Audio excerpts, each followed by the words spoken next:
السلام عليكم ورحمة الله. لا حول ولا قوة إلا بالله العلي العظيم.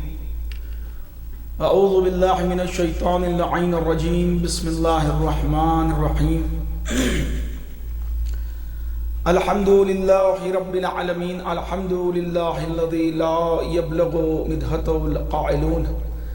الحمد لله الأول بلا أول كان قبله، والآخر بلا آخر يكون بعده.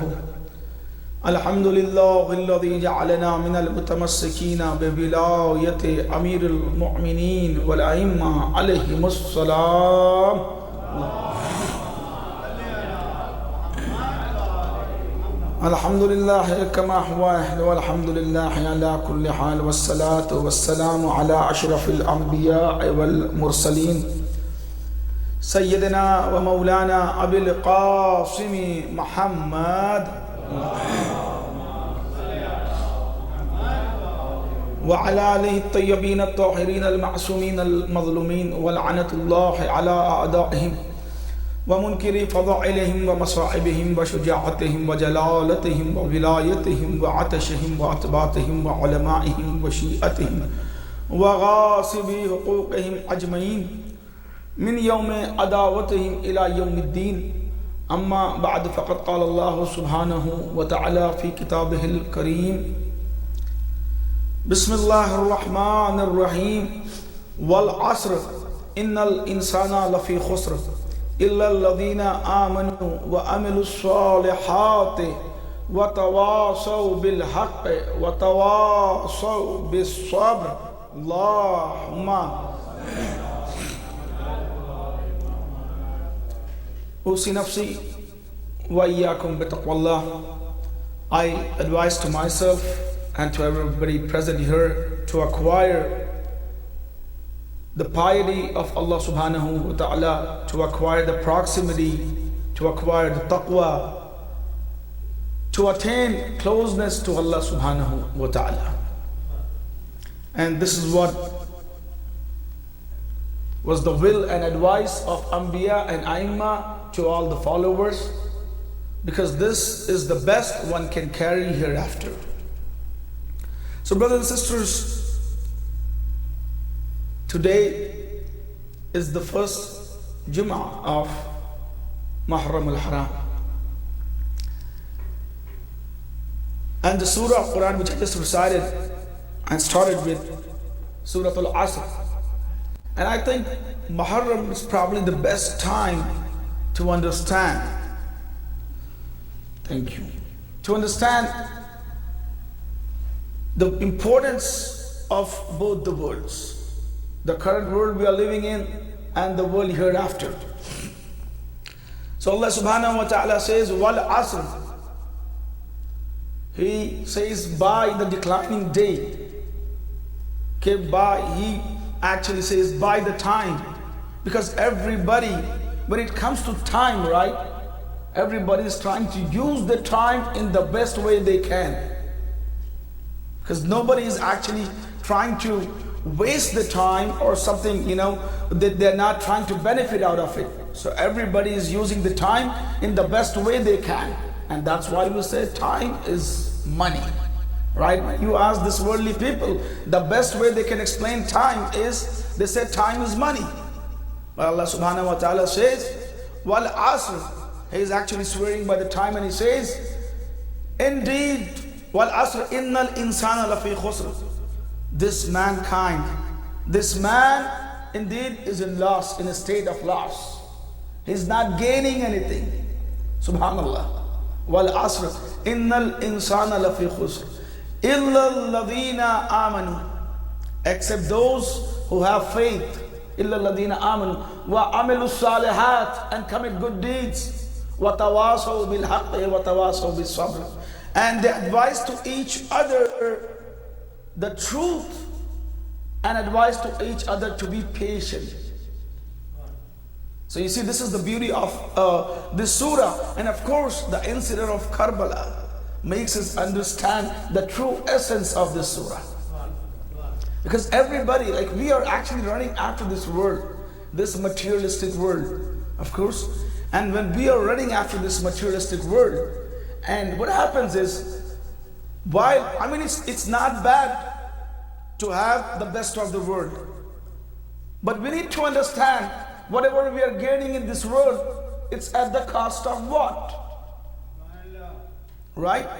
What are the things you are compromising for this world? Let's say if you are compromising your sleep, you used to sleep 8 hours, okay? You want to make a better life, you want to earn more, you're sleeping 6 hours, very good, okay? You just cut down on your sleep, that's a very great thing, okay? So there are a few things, if you compromise on, it's much appreciated. But how about this? Okay? Allah subhanahu wa ta'ala, He wants you to offer 2 rakat of salat in the Fajr. Okay? But you say, no, my sleep is so important. Right? I cannot give this up. And this is why the Salatul Fajr is actually called head of all the salats. Right? Dhuhr, Asr, Maghrib, Isha. There could be chest, hand, or the legs of the salat. But the head, when it's referred to the head, is Salatul Fajr. And it's only 2 rakat. But why is it considered as the head of all the salat? Because this salat would actually be the identity of all your other salats. Right? When you would present your salat to Allah subhanahu wa ta'ala, this Salatul Fajr would be the ID of those salats. Why? Because in the circumstances you are praying the 2 rakat. One has all the right to question. Why not Salatul Dhuhr? It's 4. Why not Salatul Asr? It's 4. Why not Salatul Isha? It's 4. The least number of units which you pray in a day is called the head of Salat. Why? Because it's actually not the number of units you offer. It's in the circumstances you offer the Salat. Allah subhanahu wa ta'ala says, I love my slave when he throws that comforter and comes out of his comfort zone. Okay? And he remembers me and offers that 2 rakat for me. So through this we actually understand it's not the numbers all the time. It's actually the choices we make. When we have choices to make, it's actually the choice. Because we have all the choices to make. Either we sleep or we kick this comforter and wake up and pray those 2 rakat salat. Right? So this is where the real test and trial is. Sometimes people, see the Quran, the surah says, وَتَوَاسَوْا بِالْحَقِّ وَتَوَاسَوْا بِالصَّبْرِ. The sign of a mu'min is the advice to each other to have sabr. What happens is most of the times, when you are helpless, you are not left with any option, what do we advise each other? Brother, be patient. Everything is going to be all right. Okay? Do sabr. But when do you say that? When you're not left with any option. That's not where the real meaning of sabr comes in. You are actually helpless at that point of time. You are majboor. Okay? That's not where you can explain what sabr is. And this is why Allah subhanahu wa ta'ala says, there's one very great and very clear example to understand sabr. Allah subhanahu wa ta'ala says, do not even utter a word in front of your parents. La taqullu uffan. Don't even say uff. And somebody asked Imam Jafar Sadiq alayhi salatu wassalam, Allahumma sallallahu alayhi wa. Why did Allah subhanahu wa ta'ala use the word uff? He said if he had a smaller word to explain, he could have come up with that word. It's not that, it doesn't mean that Allah subhanahu wa ta'ala doesn't have the word to explain. It's actually our mental level. We cannot understand anything with any other smaller word than uff. So so here Allah subhanahu wa ta'ala says, do not say anything right in front of your parents. Why? Because they are in their old age. You have all the right and options to back answer them. You have all the right and power to say no to them, right?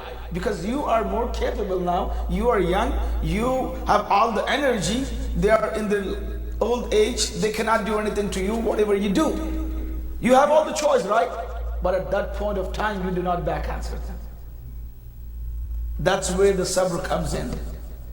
when you have all the rights, all the authorities, and you hold back your authorities for the sake of Allah subhanahu wa ta'ala. That's what it's called sabr. So you see, so what happens is in our day-to-day life, the ayah, the Quran says, Innal insana lafi khusr. This insan is in a state of loss. Come on, Maulana, what are you talking? Did you see his car? Okay, he drives one of the best cars. Did you see his house? House is actually what we live in. He lives in a mansion. Come on. And now you cannot say that he's in a state of loss. I don't see him losing anything. But this is what Allah subhanahu wa ta'ala says. Wal asr innal insana lafi khusr. And he did not say that everybody is in a state of loss except those who drive the exotic cars, except those who drive the best cars, except those who live in mansions. But rather what he says, Wal asr innal insana lafi khusr illa alladhina amanu. One who has a concrete and strong faith in Allah subhanahu wa ta'ala. And this is what happened. And right after that, the ayah says, Wal illa alladhina amanu. And then after that, the ayat actually indicates, clearly states the signs of this mu'mineen. Illa alladhina amanu. One who have faith. And what are the qualities of these people? Illa alladhina amanu wa amilu salihat. They commit these good deeds. They stay away from sins and commit good deeds. Wa tawasaw bil haqq wa tawasaw bis sabr. So this clearly indicates the iman. And when they commit good deeds, right? Why did Allah subhanahu wa ta'ala mention the word iman first? And then he's actually talking about the deeds. Because whatever we do, we are most of the times result-oriented people, right? Isn't it? Whatever we do, before even starting the work, we think about what is going to be the benefit of this. Iska fayda kya hai? Okay, what we will be getting at the end, right? So we are always, mindful of the result. What would we get after doing this? So here Allah subhanahu wa ta'ala, He mentions about iman. Because whatever we are doing, nobody is going to reward for this good deed except Allah subhanahu wa ta'ala. And to believe in His returns, the first thing we need to do is to believe in Allah subhanahu wa ta'ala. So we need to have a strong faith first. That's when whatever we would do, we would start doing qurbatan ilallah, for Allah subhanahu wa ta'ala. Because a lot of times we do a lot of good things. People donate for masjid, for Imam Barga. Okay? After doing, make sure you come up with a big nameplate. Okay? Which it has to mention my name on it. So why are you donating? That's that's for your own personality, to satisfy your own ego. Allah subhanahu wa ta'ala knows better. But there are so many people, they say, no, we don't want reward from you. And this is what Ahlul Bayt said, right?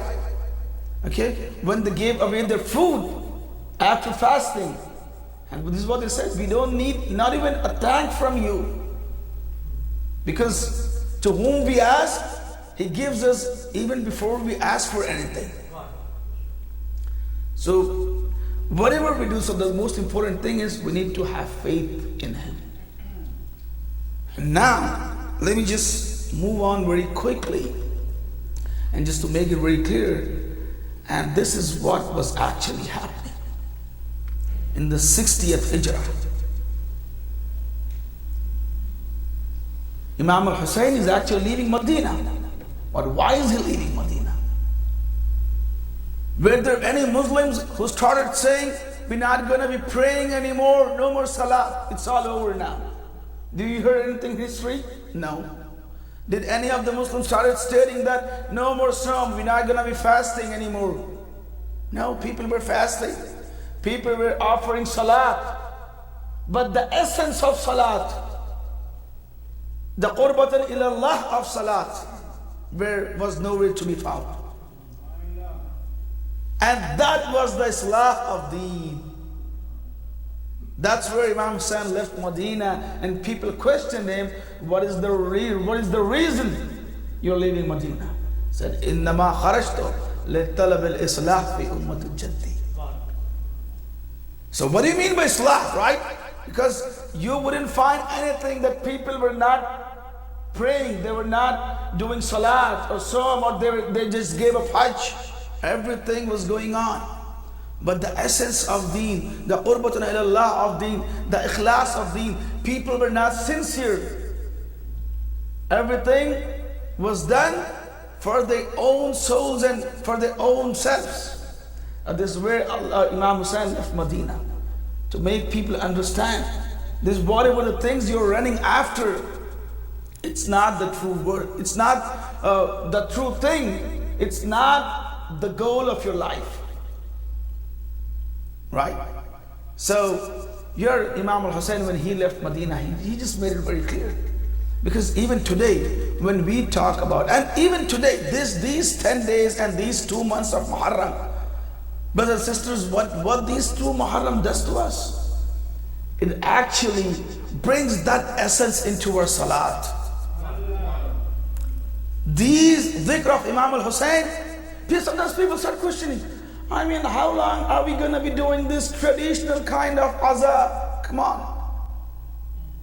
Okay, what kind of modernity you're talking about? What kind of modernism you want to bring it in deen? How would you like to commemorate the azan of Imam al-Hussain? If I give it to you, what would you do? Let me tell you, brothers and sisters, you come up with anything, I'm sorry to say. I mean, these are the topics. I try to avoid it during the first 10 days, but still, I mean, the khutbat of Jummahs are meant for these kind of topics, and we need to discuss, we need to understand, and you being audiences, you need to go ask, doesn't really matter what board it is, what people who are running any kind of Islamic center, okay, you need to see what are the topics being discussed on Mimbar. Okay, you have Salatul Jummah, you have Ramadan to talk about all these topics. I mean, excuse me if I'm using some harsh words, but it is what it is. Brothers and sisters, we need to understand, without the love of Ahlul Bayt, what are you going to talk? Some people say, come on, we got to be talking more progressive topics. What do you mean by progressive topics? Okay, how to make money, more money and more money? Come on, Allah subhanahu wa ta'ala says, وَالْأَسْرِ إِنَّ الْإِنسَانَ لَفِي خُسْرٍ إِلَّا الَّذِينَ آمَنُوا. So this iman we have to be looking for in this majlis. And if it is all about making more money and more material, why do you have to invite somebody from Najaf or Qom? How about just turn on a lecture of somebody who is very well versed, in economy or other finances? But brothers and sisters, without iman, everything would go in vain. Everything. Tell me one person who was able to carry all these things to the world hereafter. But Iman, it not only travels with you to the world hereafter, also your generation, the generation you leave behind. That's very important. And this is why I tell all the time, because when we talk about azan, right?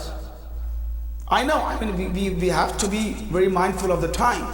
But sometimes, if you are over 10 minutes or 15 minutes, people start talking more about time.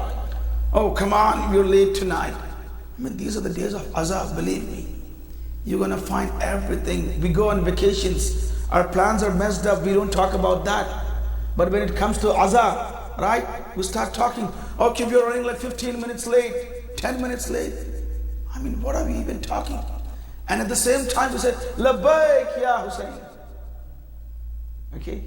So, we talk about, because when these days start, especially like 6th, 7th, 8th, 9th, 10th of Muharram, please do not look at the clock. It's not about the weekend. It's about the cause you're sitting for. And it's about our own iman. It's not something like, okay, what was for Imam al-Hussain? Okay. He was peacefully living in Medina. Okay. Imam Hussein was one of the wealthiest Imam, let me tell you this. He had his own businesses.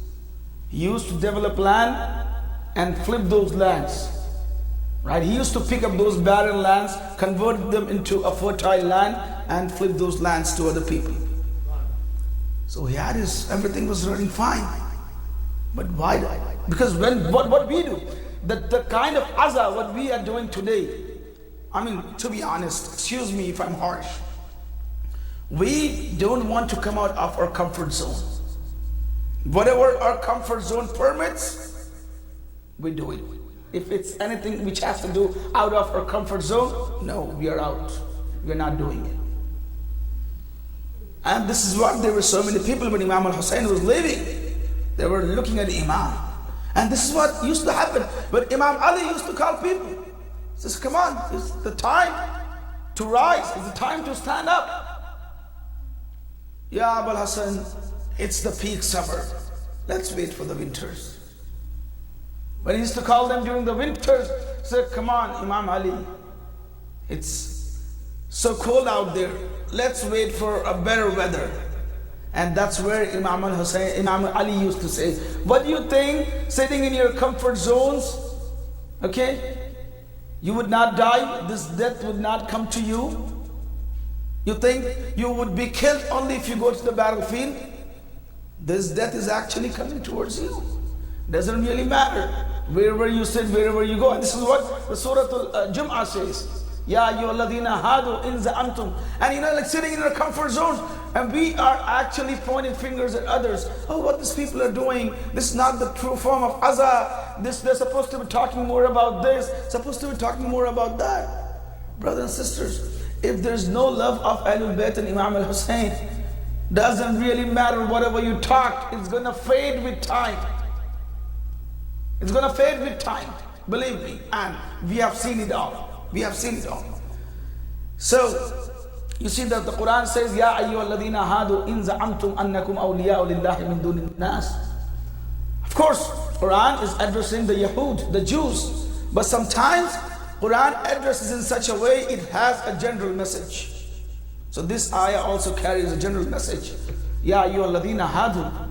Oh Jews, if you think you are the heirs, you are the friends of Allah subhanahu wa ta'ala. What did Allah subhanahu wa ta'ala say? Subhanallah, what is the beauty of Quran? It says, Ya ayyuhalladhina hadu in za'amtum. If you believe, if you claim to be the heirs or the friends of Allah subhanahu wa ta'ala, fatamannahu al-mawta in kuntum sadiqeen. Why don't you desire for death if you are truthful in your claims? See, Allah subhanahu wa ta'ala said, because if you claim something, it has to be proved. And it has to be proved in some or the other way.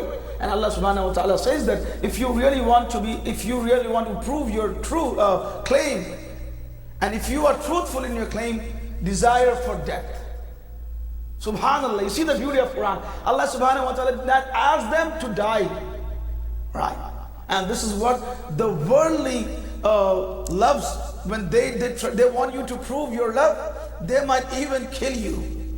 But Allah subhanahu wa ta'ala, He did not ask them to give away their lives. He said, why don't you desire for death? And Allah subhanahu wa ta'ala says, وَلَا يَتَمَنَّوْنَهُ أَبَدًا بِمَا قَدَّمَتْ أَيْدِيهِمْ. And they would never desire for this death. Why? Because of the deeds which they have already committed. Which they have already committed. So the desire for death, it has nothing to do with death. It has to do with the lifestyle, what they have been leading, right? The way of life. So this is where Allah subhanahu wa ta'ala clearly says that فَتَمَنَّوُا الْمَوْتَ إِن كُنْتُمْ صَادِقِينَ وَلَا يَتَمَنَّوْنَهُ. But they would not desire for death. Because the way they have led their life, whatever they have committed, and whatever the deeds they have said to me, and they know that after the death, they have to meet me. And at this point of time, Allah subhanahu wa ta'ala says, قُلْ, just let them know that, قُلْ إِنَّ الْمَوْتَ الَّذِي تَفِرُّونَ مِنْهُ. The death from which they have been running away, or probably they're trying to run away from it, they're trying to flee away this death. قُلْ إِنَّ الْمَوْتَ الَّذِي تَفَرُّونَ مِنْهُ فَإِنَّهُ مُلَاقِيكُمْ. So if you think you are running away from death, so because the death is not still, okay, you are not chasing death, death is actually chasing you. It's coming right after you, right, coming right behind you. So you see the beauty of Quran. Even if you desire or if you don't, regardless what you desire, we're gonna die, right? And Allah subhanahu wa ta'ala is giving us something which has to happen. But you see, since they were not sincere in their life, they were not even desiring for the death which is 100% certain. All right? So you see, قُلْ إِنَّ الْمَوْتَ الَّذِي تَفَرُّونَ مِنْهُ فَإِنَّهُ مُلَاقِيكُمْ. That death is certainly going to meet you, ثُمَّ تُرَدُّونَ, and it's going to return you to the alim, to the knower of visible and invisible. Alimul ghaibi wa shahada. Because that's where you would be answerable and accountable for whatever you have committed in this world. Okay, this is one part. So being truthful to Allah subhanahu wa ta'ala. But brothers and sisters, when it comes to the martyrs of Karbala, subhanallah. And this is what Imam Ali used to say, right? Because whenever he used to go for any war, and Rasulullah, he used to send him with all the prayers to be victorious. And at the same time he used to question back, Ya Rasulullah, you always give me dua to be victorious. But when am I going to receive this news of Shahada? And people used to question, Ya Ali, why? Why is this? You're always so excited about Shahada. So this is where it is, because the life what Ali ibn Abi Talib has led, it doesn't really matter. He says, it doesn't really matter if the death comes on me or I go upon death. See, this is Imam Ali. Why is it? Because the life he has led, he has no regrets. He is eager to present himself in the court of his master, Allah subhanahu wa ta'ala. So this lesson, I mean, we're not going to find such a lesson any other place than Karbala. And this is what, Ali ibn al-Hussein, whom we popularly know as Ali ibn al-Akbar, he said the same thing during Karbala. You see, Qasim ibn Hassan, when he was questioned about death, okay, when like everybody was coming and seeking permission from Imam to go to the battlefield, he did not let anybody go unless they came with their own choices, because everybody had the choice to live their own life or to sacrifice them for the sake of Imam al-Hussein. And can you even imagine? And he questioned. Qasim ibn Hassan comes to Imam, trying to seek permission for the battlefield. What was the question he asked? Subhanallah. You see, I mean, the intellect of Karbala is something tremendous. He says that Qasim won because he's only a 14-year-old, right? And he's coming and seeking permission. But tomorrow, a historian could write, okay, it was a peer pressure out of which this 14-year-old was also sent to the battlefield, and he had to go with no other option left. No, it's not that. He comes to Imam. Imam questions him, Qasim, kayf al-maut indak? How do you find this death? Subhanallah, this 14-year-old answers. He says, Ahla min al-asal. It's sweeter than the honey. Qasim ibn al-Hassan. But tell me one thing, do we find the death sweeter than honey? He's actually not stating, he's actually not describing the taste of death in general. This is what Imam actually asked him, Kaif al-maut indak? How do you find the death to be? And that's where he says, Ahla min al-asal. Because if you have a noble cause, that cause actually changes the taste of mouth. Or else it's a very painful thing. Come on. Nobody can go through that. It's a very painful process to go through. Okay? But when you have a cause, that cause actually changes the taste. So this is what Allah subhanahu wa ta'ala trying to explain as إِلَّا الَّذِينَ آمَنُوا. When you have a cause of your life and you identify the cause of your life, you would there understand what is the true meaning of loss and gain.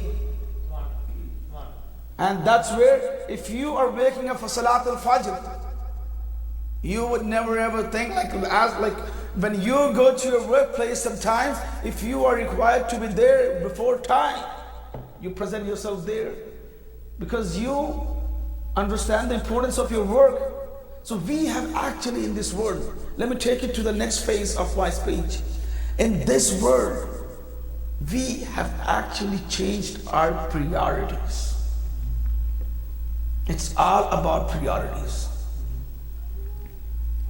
I mean, to be honest, when I say this, it's not only you, it's even me sometimes.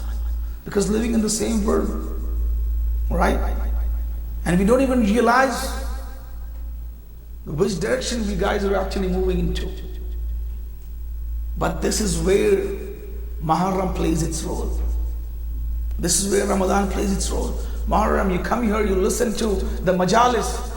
These majalises are, brothers and sisters, I call these majalises, this Azza, Ayam al-Azza, this Muharram, I call it like yearly snooze.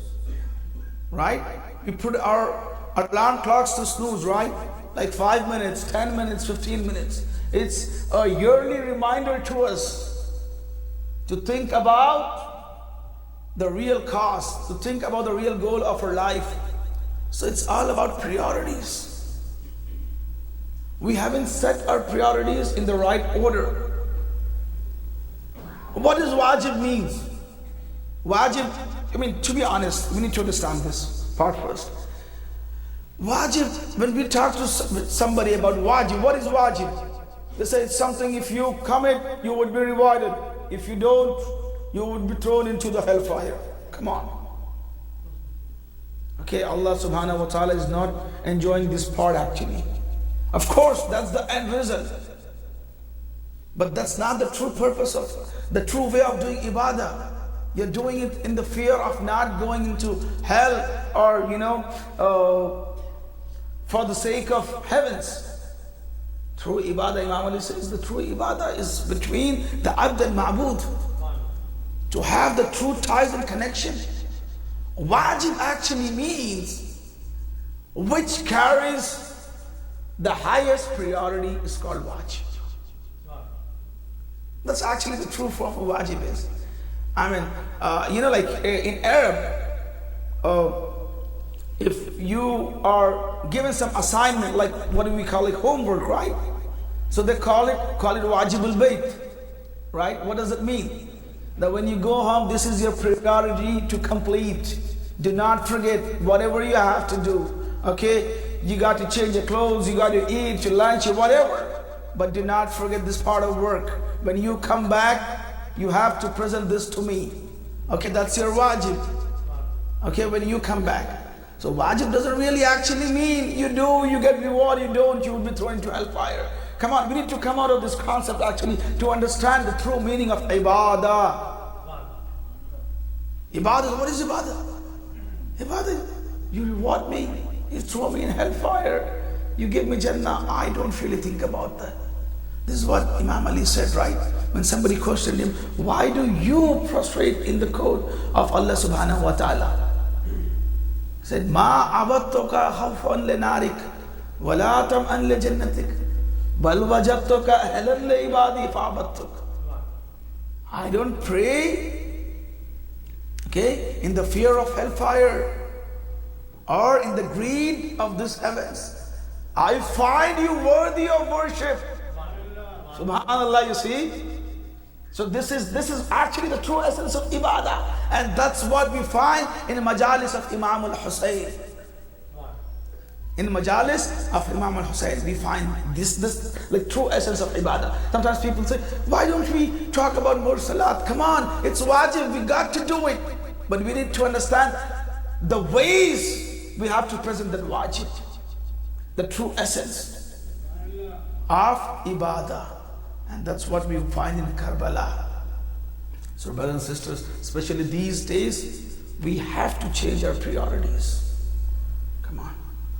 And when it comes to this thing, and I have to mention this part actually, I'm going to be doing that into the second part of the sermon, inshallah. I pray to Allah subhanahu wa ta'ala that Allah subhanahu wa ta'ala give us tawfiq to follow the true path of Imam al-Husayn and to understand the true motive of Karbala and to correct ourselves to be presented in the code of Allah subhanahu wa ta'ala.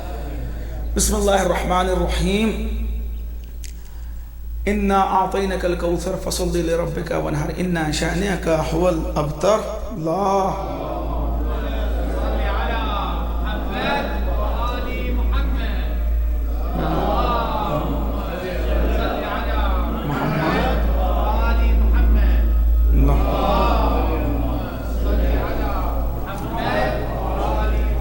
لا حول ولا قوة إلا بالله العلي العظيم. أعوذ بالله من الشيطان اللعين الرجيم. بسم الله الرحمن الرحيم. الحمد لله رب العالمين. الحمد لله الذي لا يبلغ مدحته القائلون والصلاة والسلام على أشرف الأنبياء والمرسلين سيدنا ومولانا أبي القاسم محمد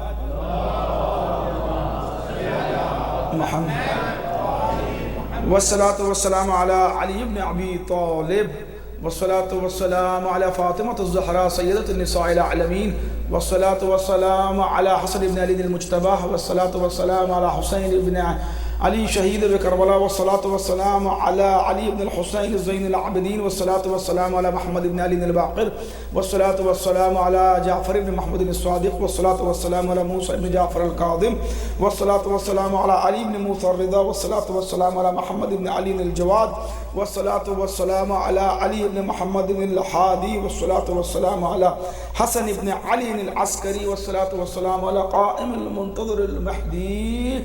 اللهم صل على محمد اللهم عجل وليك الفرج وجعلنا من أعوانه وأنصاره.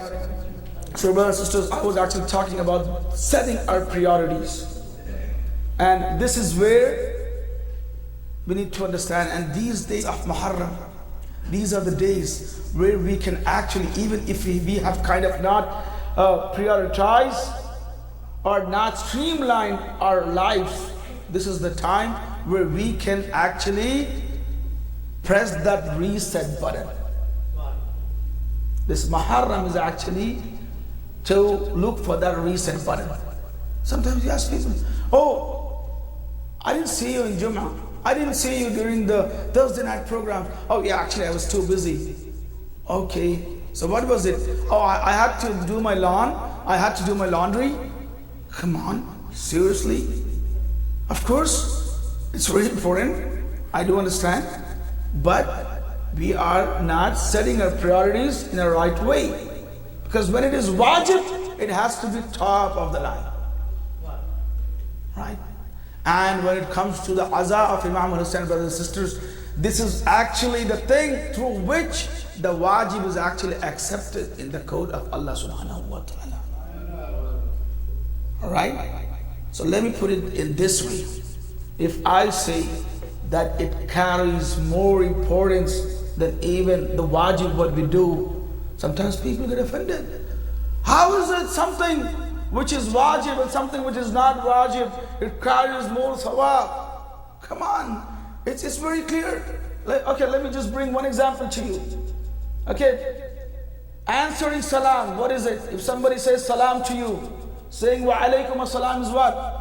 Wajib. Okay, but what carries more sawab? To start the salam or to reply the reply of the salam? To start, right? It carries at least like 70 times more sawab than the person who answers it. So I mean, Let me tell you this, do not compare anything in such a way, it's wajib and it's not wajib. Wajib is wajib. But sometimes there are few things which actually streamlines your wajib, corrects your wajib, that actually, polishes your wajib. So this is the love of Imam al-Hussein and Ahlul Bayt. And that's where he left Medina. He said, إِنَّمَا خَرَجْتُ لِطَلَبِ إِصْلَاحِ فِي أُمَّةِ جَدِّي. So what was that Islah? Everything was going on. Okay? Salat, Saum, Hajj. But everything was minus Wilayat Ali ibn Abi Talib. Allahumma salli ala Muhammad. And to make people understand the importance of Wilayah. Okay? I mean the people, because they actually totally forgot what Islam is. During the month of Muharram, these are the days when war is actually prohibited. It's haram. But can you even imagine somebody calling himself Khalifatul Muslimin and attacking Imam in the name of Islam? And who is the person you are attacking? Is the grandson of Rasulullah. Do you see what was the level of the people? So this is what Imam does. So brothers and sisters, please, I urge you all to understand the importance of these days. And let me tell you how we were actually brought up during these days. We never, I mean, if you were to ask me, where is it written or any reference from the book, I cannot present you anything. But this is how we were raised. During these days, we never used to sleep on like soft mattresses. Even still, we sleep on the rug, remembering those days of Imam al-Hussein. Brothers and sisters, and we ask for references. How many references do we follow honestly? But this is what, I told you in the very beginning, when it has to do something out of our comfort zone, this is it, we are done. No, we are not doing it. And this Karbala is actually to help us understand that comfort zone which pleases Allah subhanahu wa ta'ala. And even when Imam would come and he would call us, this Labbaik Ya Hussein makes us understand what Labbaik Ya Mahdi is. When he would come, we would not come up with the same excuses what we are doing. So it's the best time to break our comfort zone and come out of it for the sake of Imam al-Hussein. So brothers and sisters, we are very fortunate that we have been gifted with everything, right? Nobody is killing us for coming to Majalis of Imam al-Hussein, okay? Nobody is stopping our cars. We have all the liberty to do Azaf Imam al-Hussein. And even after that, if we are not fulfilling it and not passing on to the next generation the way it was passed on to us, we are answerable, right? To our previous generations and to the Imam of our time. We pray to Allah subhanahu wa ta'ala that He gives us tawfiq to understand the true essence of Karbala, the motive of Karbala. And inshallah, may Allah subhanahu wa ta'ala help us pass on this azah of Imam al-Hussein to the next generation as it was passed on to us by our previous generations. May Allah subhanahu wa ta'ala protect all the mu'mineen around the world who are commemorating the azah of Imam al-Hussein. May Allah protect the ulama, the muballighin, the maraji who are propagating the true message of Karbala. May Allah subhanahu wa ta'ala hasten the zuhur of Imam of our time and count us among his companions. ربنا تقبل منا إنك أنت السميع العليم برحمتك يا أرحم الراحمين. بسم الله الرحمن الرحيم. قل هو الله أحد الله الصمد لم يلد ولم يولد ولم يكن له كفوا أحد. اللهم